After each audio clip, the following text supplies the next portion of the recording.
Laboratorijo za umetne vizualne spoznavne sisteme želimo razviti robote, ki se bodo znali sami orientirati v prostoru in bodo znali sami poiskati pot do določenega cilja. Znali se bodo naučiti razpoznavati in kategorizirati predmete, rokovati z njimi ter komunicirati z ljudmi na naraven in prijazen način v vsakdanjem okolju.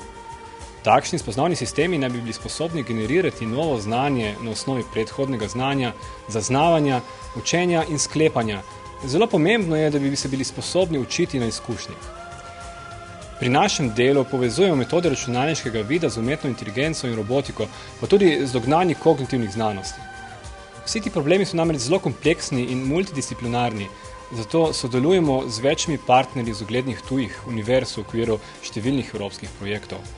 Poleg tega sodelujemo tudi pri projektu Mobvis. Tu uporabljamo tehnike spoznavnega vida na mobilnih napravah in jih poskušamo približati uporabniku. Razvili smo tehnologijo, ki na osnovi slike, posnete z mobilnim aparatom, ugotovi vašo lokacijo, podobno kot GPS, poleg tega pa vam lahko nudi še dodatne informacije, ki jih pridobi z obdelavo slike in uporabo naučenih modelov. Pred meseci smo sistem preizkusili v središču Ljubljane in natančnost je bila zelo dobra.